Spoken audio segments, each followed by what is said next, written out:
Welcome to Burlap Teachers. Enjoy the video. You start by confirming the monitor's native resolution and refresh rate. This is the reference you will restore.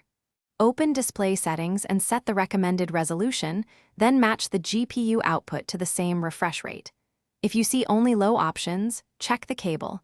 VGA often limits resolution, so switch to HDMI or DisplayPort when possible. Also, make sure your graphics driver is up to date. Updating often restores correct modes and prevents stretched output. Once basic settings match, focus on scaling and GPU controls because that's where stretching hides. In display, settings set scaling to 100% or choose Maintain Aspect Ratio, then open your GPU control panel.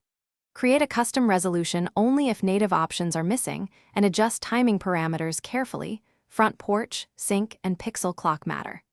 Apply each change, test a full screen image, and reboot if the screen still looks off.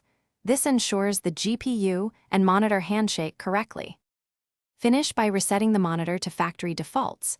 This clears internal scaling overrides, so reapply the correct resolution afterward. Then verify the problem by connecting another computer or a laptop. If the other device displays correctly, the issue is likely the GPU or driver.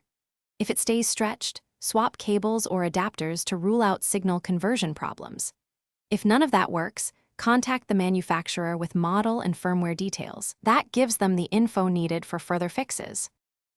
Thanks for watching. Consider subscribing if this video helped you.